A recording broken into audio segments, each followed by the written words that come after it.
This man fell from the sky, but he wasn't here to save humanity. He didn't bring miracles. He brought a monster capable of wiping out an entire village. The ultimate irony is that while the Vikings believed they were facing a mythical dragon, it was actually this Outlander's own people who turned the beast into a demon. If a man's sins ultimately bring doom upon the innocent, does he still deserve forgiveness? If you were a villager, would you hail him as a savior or burn him at the stake alongside the monster? 709 AD. The night sky over Norway is torn apart by a streak of fire. A spaceship from an era far beyond this time crashed into a lake. The icy waters swallowed the wreckage, along with the secrets of an entire civilization. Inside the ship, an alien warrior survived. His name was Kainan. His crew was dead, but worse still, a monster had escaped from the vessel, the Moorwen. Kainan activated his portable device. The system informed him he had landed on Earth, an abandoned seed colony where technology was still stuck in the Iron Age. To survive and track down the escaped beast, he downloaded the local language and knowledge directly into his brain.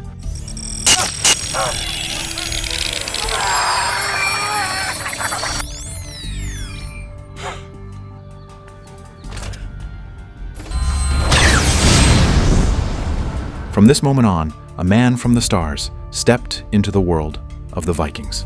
He entered a patch of dense woods and discovered the carcasses of large animals, as well as a dilapidated cabin. The place appeared to have been subjected to an attack. Suddenly, a Viking warrior named Wulfric charged from behind on horseback, knocking Kainan unconscious and sending his advanced weapons sinking into the lake. Wulfric then dragged him back to his village. Meanwhile, Hrothgar, the king of Heorot, was agonizing over the future of his daughter, Freya. Hrothgar hoped she would marry Wulfric, the likely heir to the throne, but Freya despised him, convinced that Wulfric would grow up to be a tyrant, just like his father. When he's king, it'll be too late to say no. Well, then don't make him king. Look at that. It's fine. Hrothgar was getting old. He wasn't just looking for a husband for his daughter, but a steadfast leader who could maintain peace for the entire village. And no queen of mine, he fight like a man. Wulfric brought terrible news. Gunnar's village had been destroyed. No bodies, no survivors, just ground soaked in blood. Hrothgar's first reaction wasn't fear, but the dreadful anticipation of war. Years ago, Wulfric's father had allied with Gunnar to attack the Franks, but Gunnar's forces never showed up, leading to Wulfric's father dying in an ambush. Ever since, Wulfric firmly believed Gunnar had betrayed his father. Now, with Gunnar's village massacred, Gunnar was bound to blame the people of Heorot once he returned. The war hadn't even begun, but old hatreds had already sharpened everyone's blades. Wulfric began interrogating Kainan, demanding to know where he came from and why he was lurking near Gunnar's village. Your name? My name is Kainan. Why did you attack Gunner's village? Didn't attack anyone. Then why were you there? I was hunting Hunting what? that. A dragon. The moment the word left his mouth, everyone assumed he was insane. A stranger covered in secrets found near a massacred village claiming to be a dragon hunter? They figured he was either a lunatic or an enemy spy. Kainan was locked up. The prisoner's home. I've got work to do. You clean up your own mess. To hell with it then. He dies, it's on your head.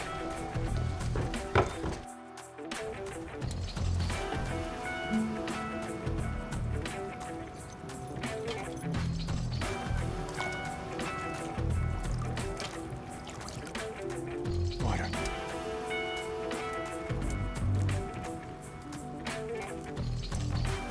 Freya tended to his wounds and asked if he had attacked Gunnar's village. Kainan said no, but he didn't tell her the whole truth, knowing that a bunch of Iron Age Vikings would never believe him anyway. They had no idea that the dragon he spoke of was no mere legend. That night, chaos struck the village. Sentries vanished and terrifying screams echoed in the dark. Gunner! Head to the wall! The villagers initially thought Gunnar's men were scaling the walls, but they soon realized something was terribly wrong. There was no battle cry, no charging troops, no torches. The sentries were found dead, their bodies brutally mangled.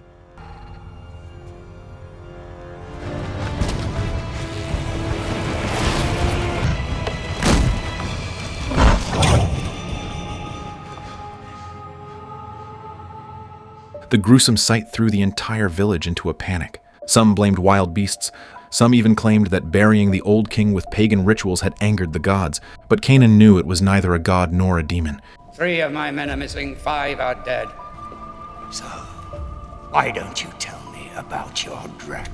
He told the crowd that the monster was called a Moorwen. It used bioluminescence to hunt, slaughtering beasts, humans, and anything that moved within its territory. Its very scent reeked of death. What was more terrifying was that the Moorwen's presence here wasn't an accident. He had brought it. It had stowed away on his ship, slaughtered the crew, and caused the vessel to crash land on this world. Now the beast had claimed the surrounding forest as its hunting ground, and the village of Heorot sat squarely in the center of it. The Vikings were still reluctant to fully trust Kainan, but they knew they had to hunt down whatever was out there. Wulfric organized a hunting party and brought Kainan along into the forest.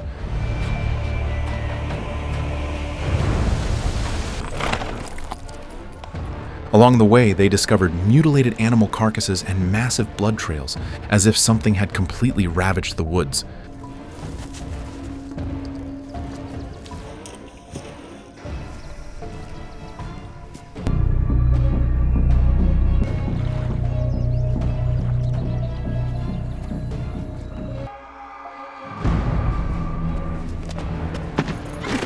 Suddenly, they heard a noise and gave chase, only to run straight into a massive, ferocious bear. Without hesitation, Kainan rushed forward and killed the giant beast with a single thrust of a sword, saving their lives. That single strike changed the way everyone looked at him. Outlander! Your life, too. It's yours again. Back in the village, Kainan was no longer treated as a prisoner. He was invited into the Great Hall to drink and welcomed as a warrior.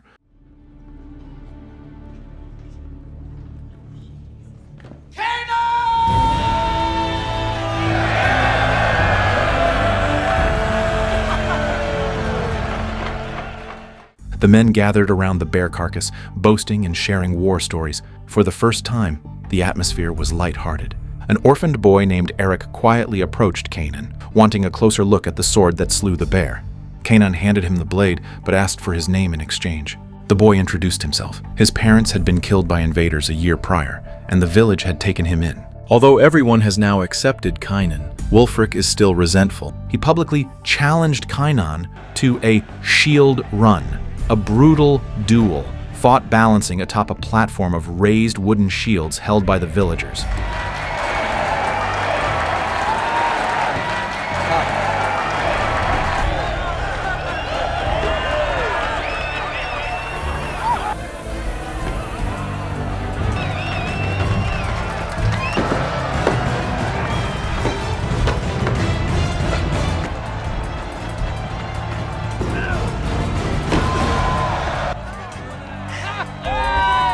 The two engaged in a fierce brawl until the shields shattered beneath them and Kainan slipped. But Wulfric reached down and hoisted him back up to his feet, and in that gesture, the lingering animosity between them dissolved. At that moment, though Kainan wasn't truly one of them yet, the village had gently extended its hand to pull him in. Freya, too, began to see him in a new light.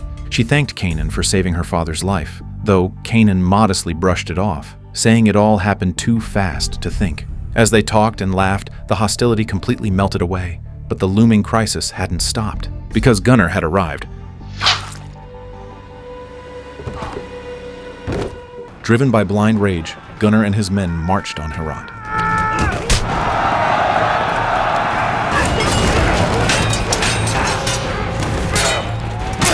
Get out of here! Get out of here!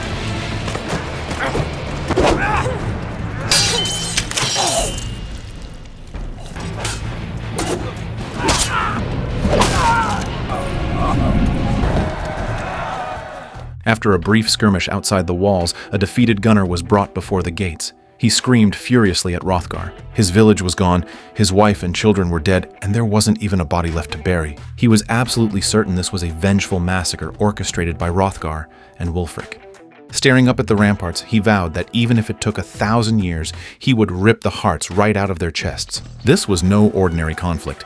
It was a blood debt spanning 2 generations, fueled by misunderstandings, prejudice, and the most terrifying aspect of war, the fact that blades are drawn long before the truth can ever be spoken. Freya explained to Kainan the root of Wulfric's hatred, King Halga's death in the ambush, and Wulfric's belief that Gunnar's absence was sheer treason. Now Gunnar believed Heorot had annihilated his home, Both sides firmly believed they were the victims, and both were ready to make the other pay in blood. Sure enough, Wulfric wanted to launch a preemptive strike, while Gunnar laid a trap, faking a surrender to bait the Harrow gates open. Archers notched their arrows. Everyone braced for a bloody civil war. But then the true butcher lunged out of the darkness. The Moorwen had arrived. It tore into the crowd with blinding speed, a blurring phantom of light bringing instant death wherever it struck.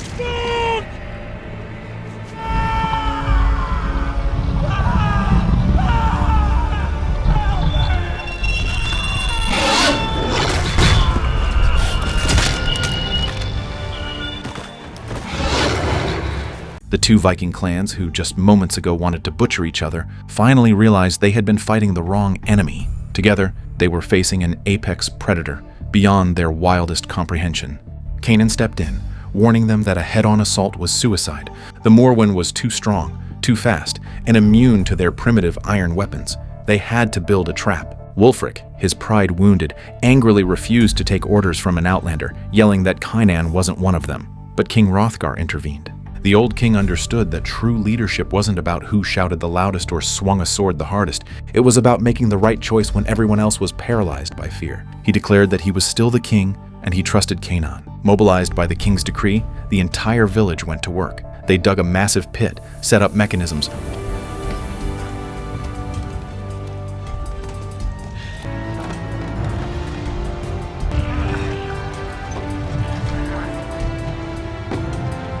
Under Kainan's direction, they built a deadly pitfall trap just inside the main gates, disguising the oil-filled chasm with floating wooden shields, sturdy enough for a running man, but weak enough to collapse under the crushing weight of the monster. During the grueling preparations, Kainan and Freya grew even closer.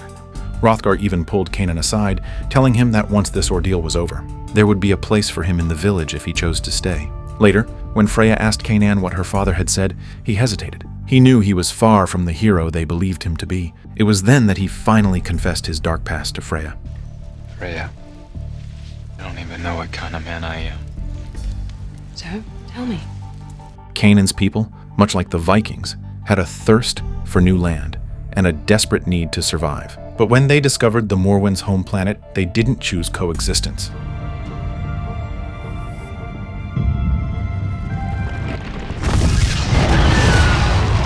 So, they cleansed the planet with fire. Millions of Moorwens were incinerated, and those that fled were mercilessly hunted down. Kainan's reward for his part in the genocide was a beautiful plot of land where his wife and child could live in peace. Land that rightfully belonged to the Moorwens, stolen over a mountain of corpses. Kainan thought he could bury the past until one day a surviving Moorwen returned to that very land. It slaughtered everyone there, including Kainan's wife and young son. Freya tried to comfort him, suggesting it was the will of the gods. But Kainan replied, "There is no fate. There are no gods. There is only me." That single sentence revealed the true depth of Kainan's open wound. He wasn't just a warrior sent to slay a beast. He was a guilty man burdened by sins, desperately seeking redemption. The Moorwen was undeniably terrifying, but its bottomless rage didn't manifest out of thin air. This is the most brutal twist of the story. The monster is indeed a monster, but the people who created it have blood on their hands too. Recognizing his resolve, Freya gifted Kainan his ancestral king's sword. It's a king's sword. Passed down from my ancestors. My father gave it to me and told me that one day I would know the man to give it to. If you truly believe that you write the tale of your own life, then the end is up to you. Night fell, and the trap was set. Open the gate!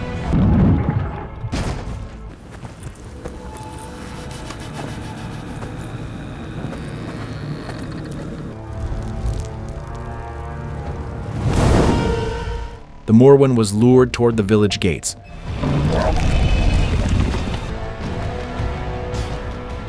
Kainan and Wulfric sprinted ahead, nimbly stepping across the floating shield spanning the oil pit. The furious Moorwen gave chase, lunging forward, and plummeted straight into the abyss. Doches of torches were hurled into the pit, and the whale oil erupted into a towering inferno, swallowing the beast in flames. The villagers cheered, believing the dragon was finally dead. But they were wrong. Shrieking in agony, the burning Moorwen leaped out of the fire pit, continuing its rampage despite its horrific burns. In the ensuing chaos, Gunnar was brutally killed. The village of Herat paid a devastating, bloody price. just to temporarily drive the creature back. But an even darker truth was revealed. There was more than one Moorwen. A younger, smaller Moorwen had infiltrated the Great Hall, cornering the women and children. King Hrothgar valiantly sacrificed his own life to buy them time to escape, forcing the village into a full evacuation. Now, the once proud village of Harrow was reduced to a miserable band of exhausted, wounded, and grieving refugees.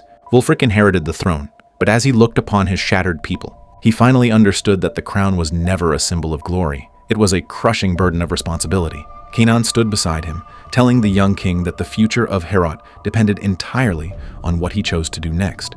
Wulfric refused to run. He resolved to stand with Kainan and hunt down the remaining Moorwens. But Kainan knew that ordinary iron wouldn't cut it. They needed better metal. He planned to dive into the freezing lake to salvage advanced alloys from the submerged wreckage of his ship. Freya demanded to come with him. Kainan tried to refuse, but she wouldn't back down. The Moorwen had slaughtered her father and destroyed her home. She wasn't about to hide in the rear and wait for men to avenge her. Kainan plunged into the icy depths, navigating the dark, submerged hull of his ship.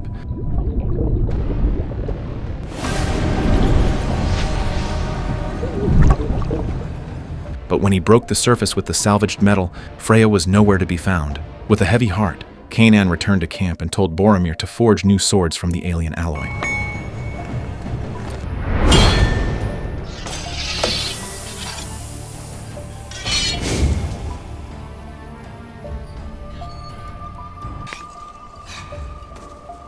Watching the Outlander work, Wulfric could only shake his head and admit that this man was absolutely insane, but he got results. Above ground, Kainan, Wulfric, and a small band of warriors descended through an ancient well into the Moorwen's subterranean lair. Let's go.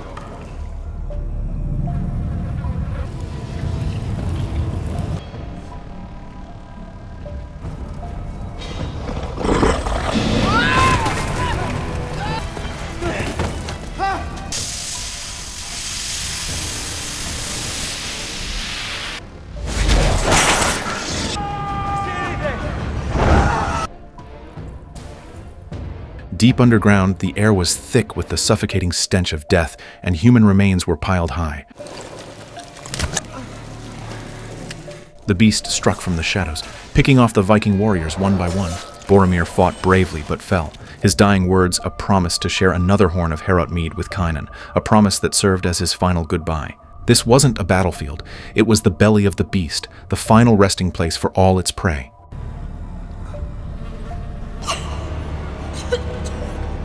Freya had been dragged away by the young Moorwen and awoke atop a gruesome mound of corpses as the monster slowly approached.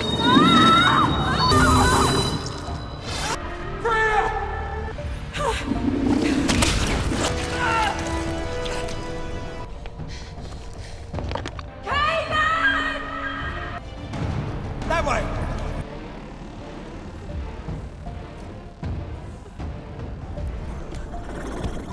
Freya was pinned in a narrow crevice as Kainan and Wulfric desperately fought their way to her. They managed to toss her one of the newly forged swords. In a split second of bravery, Freya struck back, personally impaling and killing the young Moorwen.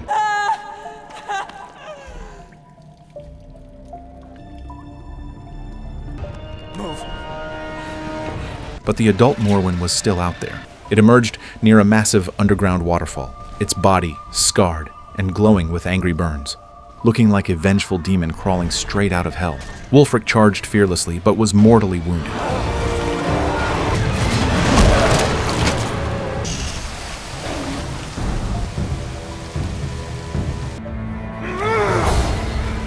Kainan engaged the beast in a brutal, desperate final showdown.